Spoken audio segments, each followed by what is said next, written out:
بصوا بقى يا جماعة. الأول أنا عملت الكراسي زي ما انتوا قلتولي في التعليقات بناء على رأي الأغلبية. طبعا انتوا عارفين ان الولاد كانت بسملة حبة كده، اما كان مبشر كانوا حابين يحطوا الكرسيين بالورد. فلما امبارح نزلت الفيديو وحكيت لكم الموضوع وقلت سألتكم رأيكم، فالأغلبية حبوا النظام دوت. فأنا أول ما صحيت النهارده على طول رحت عاملة زي ما انتوا قلتولي. تمام، بس انا حطيت تاتش من عندي شويه. الكرسي ده اللي هو في الاخير ده كان عندي، كنت زقاه لحد العمود، يعني بمعنى كان ساند على الشجره، بمعنى الكرسي كان ساند على الشجره، والكرسي هنا الاخير ده كان جاي لحد المروحه. انتوا فاهمين قصدي ايه؟ يعني كنت مفرقه الكراسي عن بعضها قوي، كانت خارجه لبره شويه عن كده. فحبيت بقى اعمل شويه تغيير، زقتها بقى لجوه. فانتوا قولوا لي، شوفوا الفيديو بتاع امبارح وهي محطوطه، الكرسي محطوط لحد العمود هنا، والنهارده ايه، وشوفوا الفرق وقولوا لي رايكم انهي الاحلى. تمام. وبعدين في حاجه تانية، انا قررت ان انا السنه دي هعمل الريسبشن ترتيبات العيد بناء على ذوقكم انتوا، مش على ذوقي انا ولا ذوق عيالي ولا ذوق كده، حابه اعمله على ذوقكم انتوا. طبعا اذا اردت ان تطاع فامر بما هو استطاع. قولوا لي بالحاجات اللي موجوده عندي، فاهمين قصدي؟ يعني بالامكانيات الموجوده عندي، عشان مش عايزه اشتري حاجه، مش عايزه بقى ايه يعني احراج، هروح اقول لابني انا هات لي كذا وهات لي سجاده وهات لي. عايزه بالحاجات اللي موجوده عندي. مثلا الكراسي هنا دي، الفرش بتاع الكراسي هو انا حابه ان انا اشيله. انتوا عارفين ان انا كل عيد بشيل الفرش. بس سيبكم من رايي انا، خليني في رايكم انتوا حابين ايه. قولوا لي رايكم. وبصوا اللي هيقول لي بقى رايه، فرأي الاغلبيه هختار بقى كذا تعليق كده، حبه تعليقات محترمه كده، حبه تعليقات حلوين، وهحطهم في الفيديو بتاع ترتيبات العيد. يعني انا هقول مثلا انا عملت الريسبشن بناء على ذوق فلانه وفلان وفلانه وهكذا. فهمتوا قصدي؟ بس طبعا الفيديو ده هيبقى قولي ايه بعد يومين 3 كده، اللي انا هعمل ترتيبات العيد. اكون يعني جمعت حبه تعليقات حلوين. فقولوا لي بقى رايكم. مثلا فرش الكنب دوت، سيبكم من رايي انا. انا عندي منه البينك، وعندي اللهم صل على النبي البينك والازرق، وعندي الاوف وايت اللي هو دوت. فانتوا قولوا لي رايكم. الستاير، ابني انا قلت لكم في الفيديو اللي فات ان انا جات لي ستاير حلوه، ابني جاب لي لون ابيض، بس جاب لي لون ابيض شفاف. انتوا عارفين اللي هو بيبقى الشفاف اللي هو بيتحط من تحت. فانتوا قولوا لي ادمج الابيض مع اللي موجود عندي ده ازاي، باي شكل، باي منظر. تمام. هو كان في فكره معينه في دماغي بس مش هقول لكم عليها عشان انا هعمل على ذوقكم انتوا. خلاص. فانتوا قولوا لي بالامكانيات اللي موجوده عندي. تالت حاجه السجاده. طبعا انا شلت السجاده عشان اغسلها، وده بقى المنظر العمومي. هل احط نفس السجاده تاني هنا؟ وانا عندي سجاده تانيه يعني اهدى شويه في اللون، ممكن احطها. هل احط سجاده ولا من غير سجاده خالص؟ هو طبعا انا ما فيش حد داخل ولا خارج عليا في العيد، فيعني قولوا له رايكم براحتكم. يعني مثلا ما تقوليش لا حطي سجاده عشان لو جالك ضيوف رجلهم هتبقى على الارض ريحوا دماغكم، ما حدش جاي لي. بس هقول لكم على حاجه، انا احسن منهم كلهم. ليه بقى؟ هم حتى لو جالهم ضيوف او اي حد هنا جاله ضيوف، هيجي له كام نفر؟ 10 20. انا بقى لما بنزل فيديو العيد لوحده هيجي لي اقل ما فيها 10,000 نفر، يعني 10,000 هيدخلوا بيتي ضيوف. انتوا فاهمين قصدي؟ لو اكتر يبقى الحمد لله يا رب خير وبركه، اقل برضو الحمد لله خير وبركه برضو. يعني اقل ما فيها 5000 مثلا، 5000 حد هيدخل بيتي في العيد ضيوف يجوا يزوروني، فانا احسن من الكل، صح ولا لا؟ المهم يلا خلينا في موضوعنا. هل احط سجاده ولا اسيبها كده من غير سجاده؟ اوكي، خلصنا من المنطقه ديت، تعالوا بقى للمنطقه ديت. المنطقه ديت في الوش هنا احط ستاره لونها ايه؟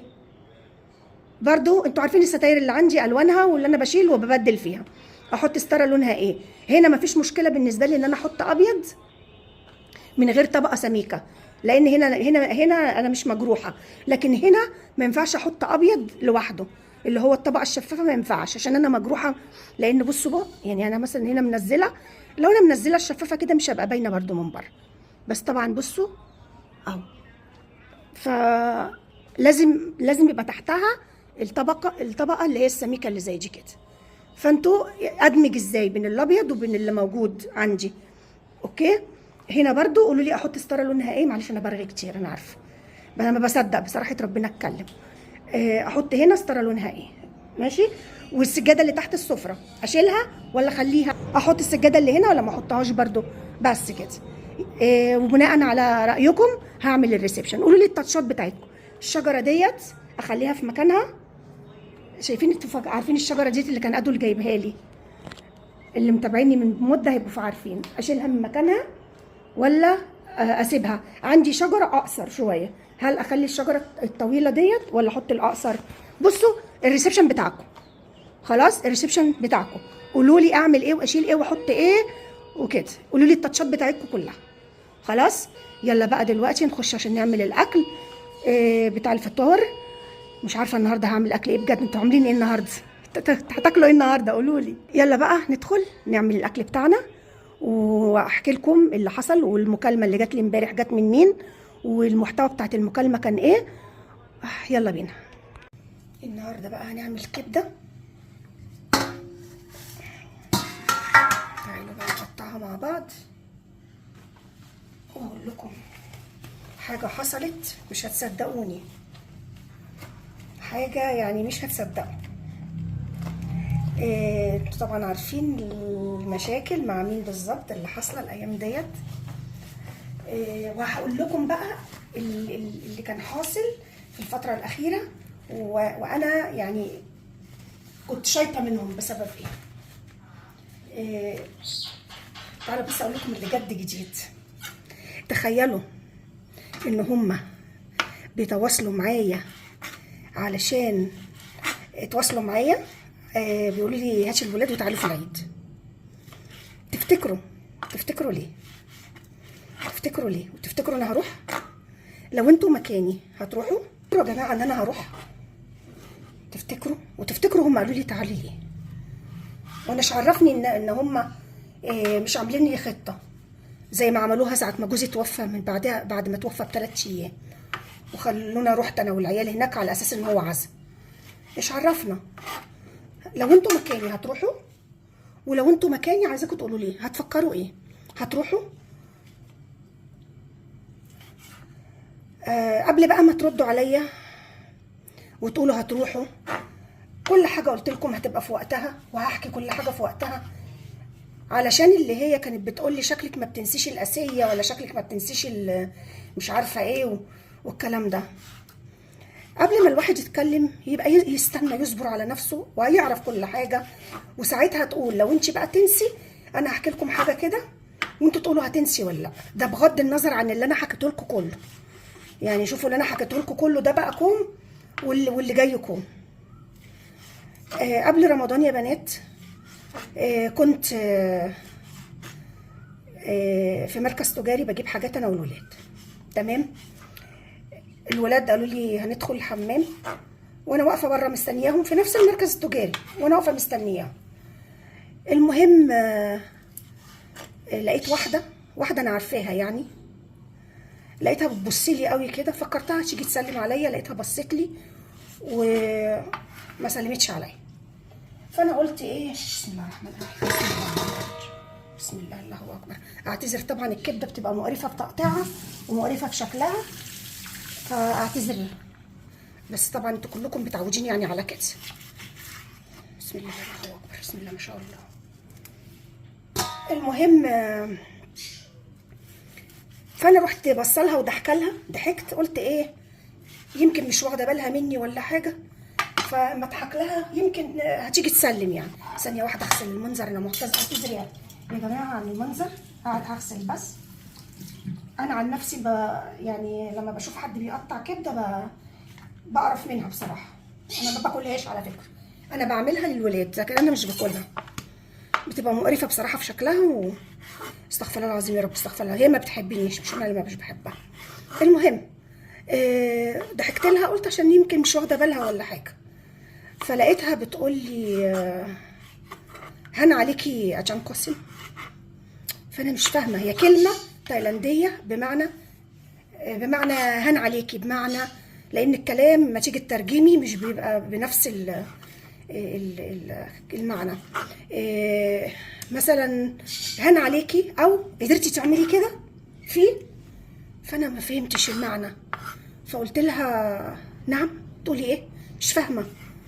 قالت لي خلاص خلاص خلاص مش مهم مش مهم مش مهم مش مهم. قلت لها لا مش مهم ايه، تعالي قولي لي. هي بتتكلم وماشيه يعني بتكلمني وماشيه. قلت لها لا معلش تعالي تعالي قولي لي الكلام اللي انت بتقوليه ده بتقولي ايه.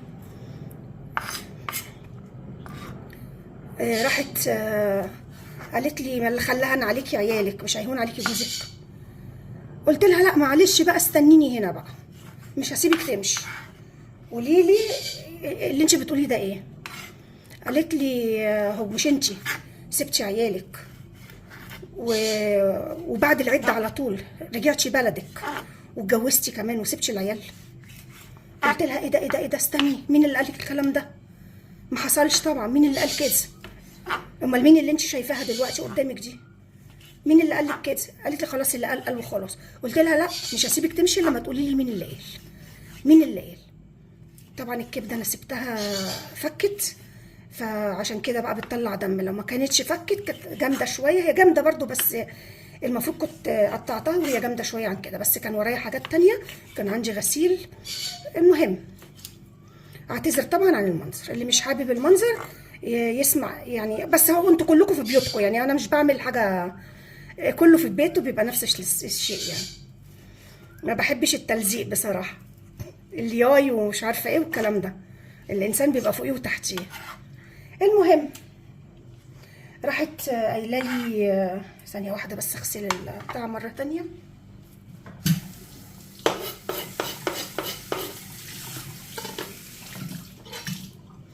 المهم قلت لها مش هسيبك الا لما اعرف انت قصدك ايه، بتقولي لي مين اللي قال لك كده؟ مين اللي قال لك؟ مش هسيبك والله تمشي الا لما اعرف مين اللي قال. قالت لي انا مش عايزه مشاكل مع حد. قلت لها مين قال لك ان في مشاكل؟ انا عايزه اعرف، بس عايزه اعرف مين اللي قال. قالت لي فلانه وفلانه، فلانه وفلانه دول اتنين مش قرايب، مش قرايبنا يعني، تمام؟ واحده منهم، خلينا نقول فلانه واحد وفلانه اتنين، ماشي؟ فلانه واحد وفلانه اتنين دول مش قرايب، مش قرايبنا يعني، فاهم؟ ناس معارف مش قرايب. ففلانه واحد ديت كانت لما توفى المرحوم جوزي في البدايه كده جت عندنا، لقينا اللي بيرن الجرس بره، عيالي خرجوا يفتحوا.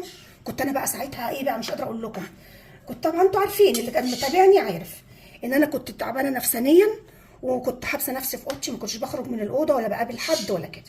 فجت قالت لهم انا عايزه اي وسيله تواصل اتواصل بيها مع امكم. فالعيال راحوا مدينها رقم تليفوني. المهم ايه، عملت لي ادلاين وراحت ايه مكلماني. قالت لي بصي انا جوزك الله يرحمه ليه خير عليا كتير قوي، وانا عايزه وليه جمايل كتيره، وانا عايزه ارد جزء من الجميل. انا هديكي كل شهر مبلغ للولاد. بصراحه ربنا كان جاي في وقته، قلت يا بركه يا بركه الله، لا اله الا الله، يعني جه في وقته، يا ما انت كريم يا رب. يعني قلت في نفسي يعني مش قدامها. فقالت لي انا هعمل لكم مبلغ شهري. هو طبعا ما كانش كتير، قالت لي مبلغ كذا، طبعا مبلغ بسيط بس كتر خيرها، مفيش حد مجبر يعني، هي مش مجبره تعمل كده، انا مش من بقيه اهلها مثلا، ده الاهل ما بيعملوش. فالمهم قالت لي للولاد لحد ايه ما يخلصوا التعليم. فطبعا ايه، هو مبلغ زي ما قلت لكم مش بسيط، بس هي نوايا تسند الزير. ده انا في حاجه قرش يعني مش قادره اقول لكم، في حاجه اي حاجه اي مبلغ. كان بقى الظروف بقى مش احسن حاجه، وجوزي لسه متوفي ومش عارفين هنعمل ايه يعني كذا حاجه كانت متدربكه فوق دماغي. بصراحه ربنا فرحت قوي. واديني رقم حسابك احول لك، بس اول الشهر، اول كل شهر، اول الشهر احول لك. قلت لها ماشي، اديتها رقم الحساب على اساس ان هي اول الشهر هتحول. المهم يا جماعه عدى يوم يومين اسبوع اسبوعين، اول الشهر جه واخر الشهر جه، وبعديها بشهر وبشهرين ثلاثه مفيش ولا حس ولا خبر. بحق ربنا زعلت. انا مش زعلت عشان هي ما ادتنيش فلوس، يعني ده رزق من عند ربنا، وبعدين مش فلوسها اللي هتحيينا ولا هتموتنا. بس هي كانت يعني، بس انا زعلت عشان هي عشمتني، فهمين؟ انا قلت طب انا ما رحت لهاش، يعني انا ما رحتلكيش وقلت لك تعالي اديني، ولا تعالي قولي لي كده ليه تعشميني، يعني ليه تعشميني وبعدين ما تعمليش اللي انت وتوعدي وما تعمليش. فزعلت وخلاص، قلت خلاص مش مهم، خدت موقف وخلاص، كده كده انا مش محتك بيها، خلاص بالسلامه يا حبيبي. فالمهم فلانه رقم واحد دي اللي انا حكيت لكم عليها ديت، فالست قالت لي فلانه دي رقم واحد وفلانه رقم اتنين، فانا قلت لها توديني فورا عند اللي قال لك كده، بس نستبعد فلانه رقم واحد علشان التاتش اللي حصل، زي ما قلت لكم مش تاتش، يعني هي ما سالتش وانا زعلت وخلاص، خلص الموضوع على كده، ولا اعرف عنها حاجه ولا سيرتها بتيجي ولا اي شيء. فانا استبعدت، قلت لا بلاش هي، عشان ايه ما يحصلش مشكله بسبب الموضوع، فخلينا ايه نروح لفلانه رقم اتنين. فلانه ايه، فاخدت الست طبعا قالت لي طب يوم تاني، طب اصل مش فاضيه، طب قلت لها والله ما هنام، انا هموت، لازم، ده موضوع كبير ولازم تقولي لي مين اللي قالك عشان اعرف هم ليه عملوا كده. اعتذر مره تانيه عشان منظر الدم ومنظر بتاع الكبده. ثانيه واحده احط الكبده في مصفى احسن، على اساس ايه ما تنزلش، انا اللي غلطت اني سبتها فكت. بس هي الكبده عامه كده دايما، قلت لها لا ما فيش يوم تاني وما فيش الكلام ده، انا هتجنن لو ما رحتش النهارده، لازم اعرف هي ليه عملت كده. المهم خدت الست بالعافيه رجت، قلت لعيالي خدوا بقى بعضكم وروحوا، ده موضوع ستاتي وانا هشوف الموضوع ده، اتفضلوا روحوا انتوا احنا رايحين. المهم العيال روحت وانا خدت بعضي انا وهي ورحنا عند الست في بيتها. بنتها اللي فتحت قالت دي امي بتعمل عمر، مش موجوده، دي بتعمل عمر. بصراحه ربنا انا هتجنن، انا بقى مش قادره استحمل واتحمل لحد ما ترجع من العمره. هترجع امتى؟ قالت لي مش عارفه. فمش قادره اتحمل، اضطريت غصب عني الجا لفلانه رقم واحد. فلانه رقم واحد دي ساكنه، انتوا عارفين المسجد اللي هو اللي فيه القبر، اللي هو فيه المقابر اللي جوزي مدفون فيها يعني دي، هي ساكنه هناك ناحيه هناك، يعني قريب من هناك، يعني ساكنه قريب مني. المهم يعني، فانا قلت ايه، طبعا الكبده انا على قد ما اقدر بقطعها رقيقه قوي قوي. فالمهم خدت بعض انا والست، وبرده طب خليها يوم تاني، طب مش المهم، مع محايلات بقى وكده. المهم الحمد لله لقيناها. هو انت قلت لها كذا كذا كذا كذا؟ قالت لي اه قلت. انا كنت رايحه وقلت هتقول ما حصلش وكده. قالت لي اه قلت لها طب ليه كده؟ طب ليه بتقولي كده؟ ليه؟ بناء على ايه؟ قالت لي هو انا كنت في كين بون ده يا جماعه حاجه كده زي حفله بيعملوها هنا، بيجمعوا فيها تبرعات لمسجد، تبرعات لمدرسه، بتبقى حفله كده، والناس بقى المسلمين، ثانيه واحده اغسل لها مره تانيه، حفله في مسجد، حفله في مدرسه، حفله في اي مكان، قاعه، بيت حد اللي عاملها في بيته، وبيبقى فيها اكل وشرب ومعرفش ايه وتبرعات والكلام ده، وناس بتاكل وناس. المهم قالت لي رحت قابلت ايه، فلانه وفلانه، فلانه وفلانه دول بقى القرايب، مش عايزه اقول مين ومين، انتوا اكيد عارفين. فلما قابلناهم هناك بنسالهم، بنقول لهم مدام عشان قاسم وولاده عاملين ايه، هم فين مش باينين عاملين ايه. طبعا انا ايام المرحوم جوزي كنت ما كانش بيروح مكان الا بيا، لدرجه لما كان بيروح محاضرات الجامعه كان بياخدني معاه. يا عم انا مش قادره، خليني اقعد مع العيال، عايزه اقعد في البيت يوم. يقول لي لا، ما اقدرش اروح في حته من، يعني اتعودت خلاص عليك. كان كل مكان ياخدني معاه، ايا كانت المكان اللي هو يروحه ده ياخدني معاه، ما يعرفش يروح مكان من غيري. فكنت بظهر باستمرار. بعد وفاته بصراحه انا اقتصرت عن الناس دي كلها واللي حصل لي وكده، خلاص بقى بيتي وعيالي وخلاص على كده، لا بقيت اروح بقى حفلات من بتاعتهم ولا تبرعات ولا غيره ولا الكلام، نادرا يعني. فالمهم الناس صدقوا لانهم مش شايفيني، عيالي كبروا مره واحده، الشكل اختلف، حتى لو شافوهم مش هيعرفوهم. فالمهم الكبده بصراحه اتبهدلت مني قوي، لانها اتثابت زي ما قلت لكم. المهم قالت لي قابلناهم فبنسالهم عياله عاملين ايه والمدام عامله ايه، قالوا لها دي ما هي سافرت من بدري، من بعد العده على طول خدت بعضها ومشيت، راحت بلدها، سافرت راحت بلدها واتجوزت، وسمعنا انها اتجوزت هناك وسابت عيالها. طب عيالها فين؟ سابتهم لنا، عيالها عندنا، احنا مدخلينهم جامعه غاليه قوي ومدخلينهم كليه قمه وبندفع لهم الشيء الفلاني. بصراحه ربنا يعني حاجه تفرس. شوفي لما تبقي طافحه الدم على عيالك وربنا لوحده اللي عالم انت بتجيبي الفلوس منين عشان عيالك يدرسوا، وبتعملي ايه وبتسوي ايه عشان عيالك يدرسوا، وناس تانية تنسب الفضل ليها. يعني كده اذا الناس اللي هنا لما هيشوفوا عيالي ان هم متخرجين من مدرسه من جامعه كويسه هيفكروا ان الفلانيين هم السبب. لا لا لا، ايه ده؟ بصراحه ربنا اتجننت. طب ليه كده؟ طب ليه كده؟ الست قالت لي عشان ما تزعليش انا هقول لك اللي ليا واللي عليا. انا بصراحه صدقت، وحتى رحت رد عليهم وقلت لهم امال العياط اللي كانت بتعيطوا في العزا ده كله ايه؟ والغماء عشان اغمى عليا يعني، ده كان ايه؟ ردوا قالوا لها ده كله تمثيل. انا طبعا لما المرحوم جوزي توفى انا كله يا جماعه انا مفكره ان انا بحلم، لان هو حصلت له قبل كده كذا مره القلب كان يتوقف. طبعا على ايديكم كل ده متصور، كله متصور. اعتذر يا بنات عن الدم والله معلش، هو منظر يعني صعب بصراحه، انا نفسي بقطع وقرفانه. استغفر الله العظيم يا رب، كل نعمه ربنا حلوه. بس انا مش بحب الكبده، بعملها للعيال بس عشان هما بيحبوها، انا باكل اي حاجه تانية. المهم انا كل مفكره يعني ان انا بحلم. ده هو حطوه لما دخلنا المسجد، انا كل دوت وكاني مضروبه على دماغي. حطيناه في المسجد هناك، بيحطوه على حاجه كده زي سرير بناموسيه، الاهل بقى والاصحاب والناس كلها بيجوا يودعوه الوداع الاخير، وبيحطوه بيغطوه، بيبقى وشه مكشوف وصدره مكشوف لحد صدره.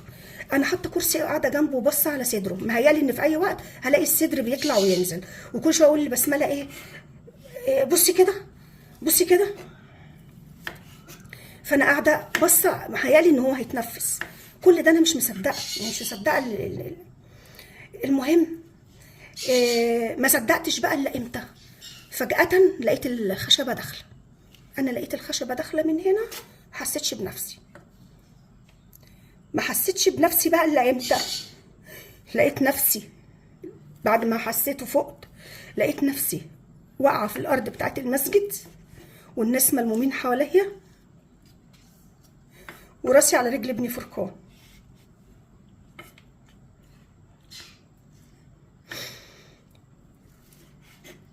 المهم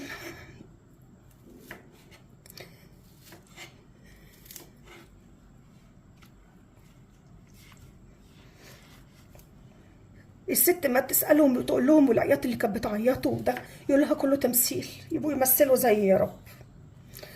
طبعا عيب الكلام ده يتقال. اتجوزت ايه وزفت ايه؟ ده انا عيالي شباب كبار، عيب لما اصحاب عيالي يسمعوا الكلام ده والناس تسمع الكلام ده ويصدقوه. عيب ليه كده؟ طبعا هتقولوا لي ايه مصلحتهم ان هم يقولوا كده؟ مصلحتهم حاجه. اول حاجه يشوهوا شكلي قدام الناس كلها اللي كانوا عارفين وشايفين ان انا بجري وراه في كل مكان وبجري ورا جوزي في كل حته، والناس كلها كانت بتشهد ان انا وراه في كل مكان وان انا وقفت جنبه لاخر لحظه، فيشوهوا صورتي قدامهم. تاني حاجه ان في ناس عايزه تساعدني، ما هو الناس عارفين ان انا مش تايلانديه وجوزي خيره على ناس كتير وكان بيروح حفلات كتير وافراح كتير وخيره على الجميع. ناس عايزه ترد اللي جوزي عمله.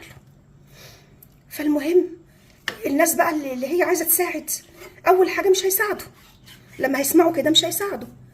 تاني حاجه ممكن بقى المساعدات دي تروح لهم ما هم اللي بيربوا عيالي ومدخلينهم اغلى جامعه، مدخلينهم جامعه غاليه.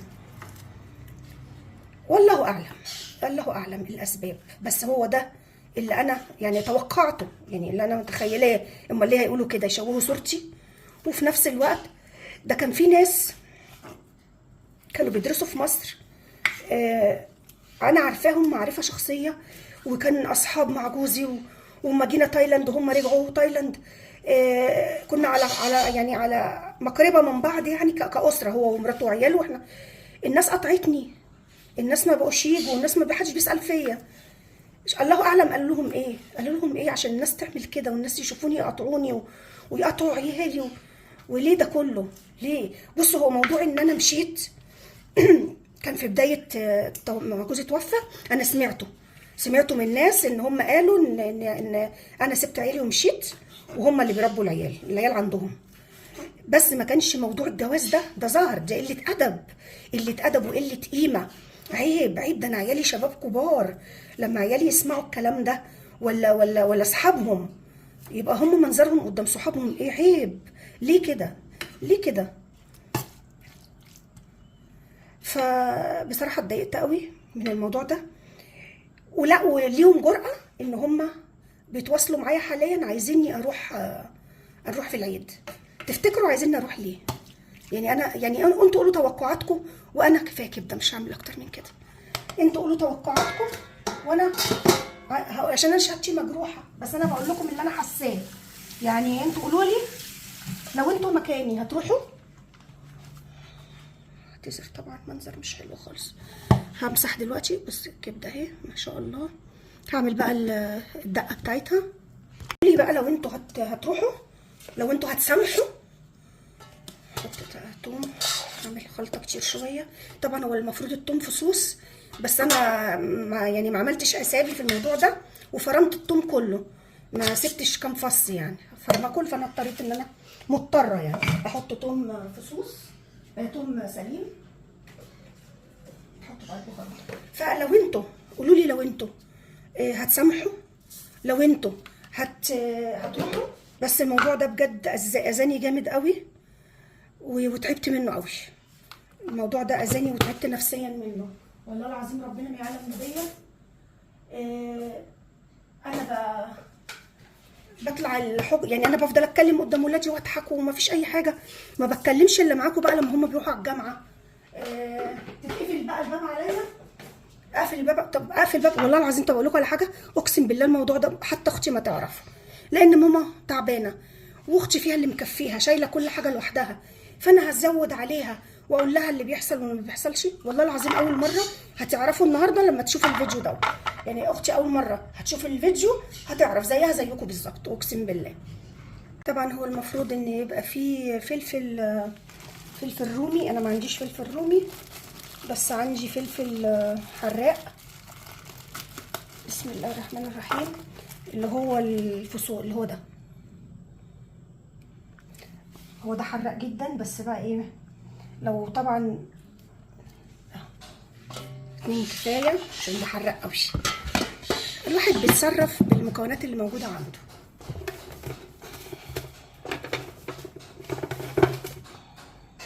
بصوا يا جماعه، هو انا عن نفسي لو نزل لي مش عارفه ايه من السما مش هروح، تمام. بس انا عايزه اسمع رايكم، عايزه اعرف رايكم، عايزه اعرف انا انسانه طبيعيه ان انا مش قادره انسى، وان انا زعلت من اللي حصل في الاخر ده.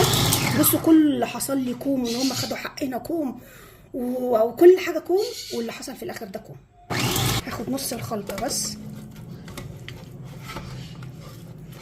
اهي، دي الخلطه بتاعتنا.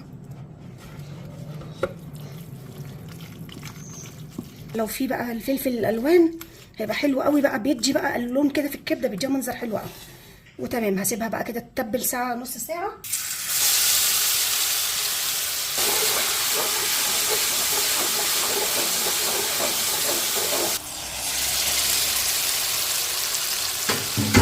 طبعا يا جماعه كل شيف على حسب طريقته. انا ما بقلبش بقى الكبده الا لما بتتشمع من تحت، عشان لو اتقلبت باستمرار هتنزل ميه، فانا بستناها لحد ما تتشمع الاول. وزي ما قلت لكم كل شيف على حسب طريقته، في حد بيزود حاجه، في حد بينقص حاجه، كل واحد حر. بقى حاجه غريبه قوي قوي، انتوا عيالي بياكلوا الكبده مع الرز، فاهمين؟ يعني مش بياكلوه مع خبز وكده وتغميز ويغمزوا كده، لا، هضطر بقى ان انا اعمل جنبها رز ابيض.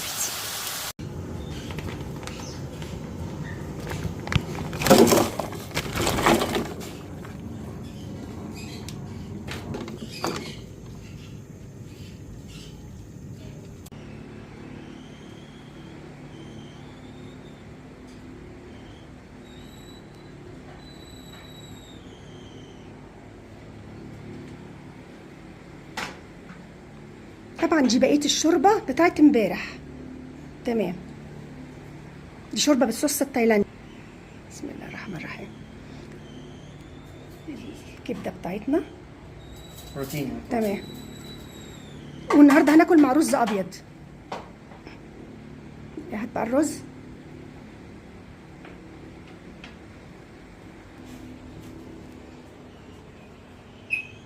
ما بصي الرز ده رز ابيض. سمي رز انا ده عارفه هتقول ايه، ستايل اتقان. عارفه هتقول ايه. بص ستايل اتقان. عارفه ليه؟ عشان الرز مش ماسك مع بعض. طيب يا حاج، تسلم ايدك. حماسه انت عامله زي الشرشوبه ليه كده؟ انت يا حاجه بصي نايمه مبططه ازاي؟ انت ونايمه مبططه ليه كده؟ بصوا نايمه زي الشرشوبه ازاي؟ انت يا حاجه، انت حماس. بصي حماسه هنا، حموسه حماسه. بصي بصي بصي جمال حماسه، بصوا جمال حماسه قمر ازاي. ما حاجه نزلت.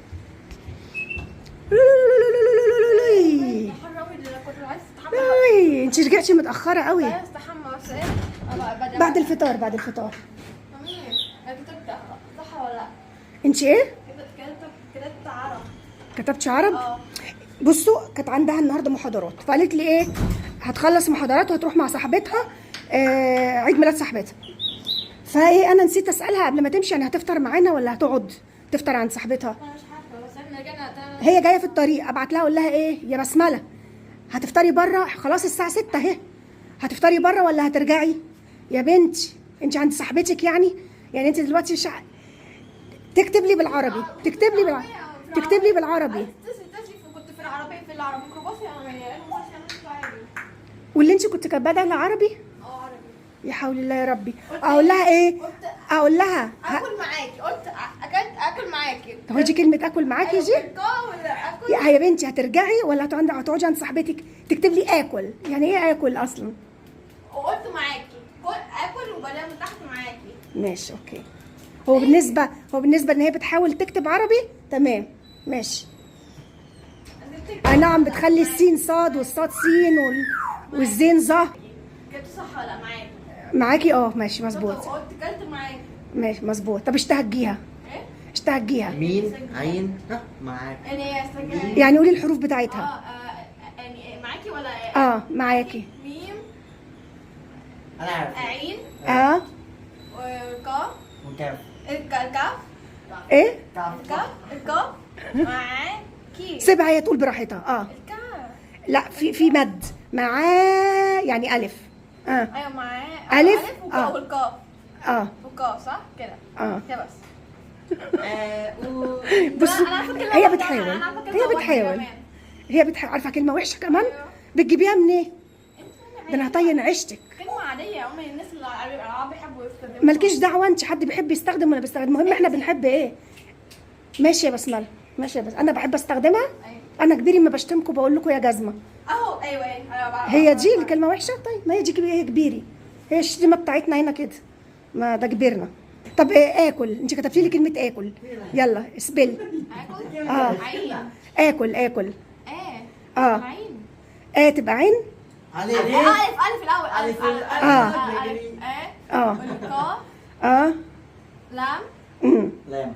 ماشي مظبوط. والاسم الدال. الاسم الدال مش دال، اللي هي ما فيش، هي كده بس. الف كاف لام بس.